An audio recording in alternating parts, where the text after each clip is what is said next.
კარგი იყო ეს მომენტი და კოტლიაროვმა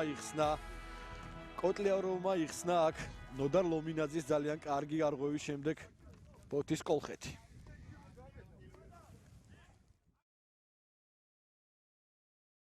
კლიმოვის რა მომენტი იყო აქ.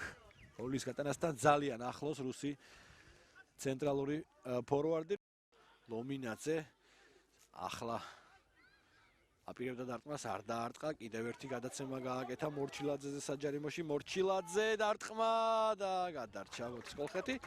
ეს უკვე კარგი შეტევა იყო, რომელიც ლოგიკურ დასასრულამდე მიიყვანა მორჩილაძემ.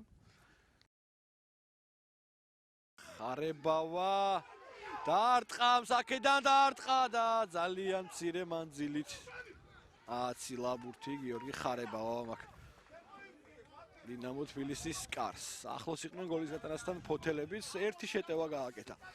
შეგვიძლია ვთქვათ, რაღაცა ბოლო წუთებში ბოთის კოლხეთმა და ძალიან ახლოს იყვნენ გოლის გატანასთან უკვე მასპინძლები. ახალაძე დაარტყამს აქედან დაარტყა და ხელებში მიხეილ მაკაცარიას. ხარებავა კიდევ ერთი დატრიალება, დარტყმა და გადარჩა აქ.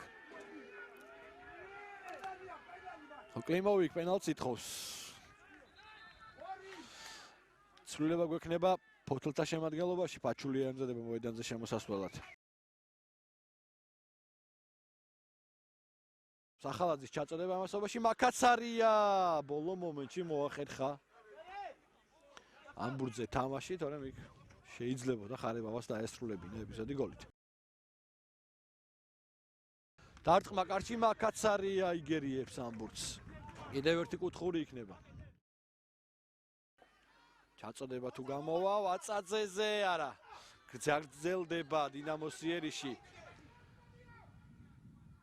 საჯარიმოში ჩაწოდებაც ვნახეთ, კარში დარტყმა კიდევ ერთი ხელი და გადარჩა ბოთის კოლხეთი ბოლო წუთზე გაშვებულ გოლს. გადარჩა მხოლოდ იღბლის ხარჯზე ამ შემთხვევაში და იმის ხარჯზე რომ კარში გადდა ზუსტად ვერ დაარტყეს სტუმრებმა.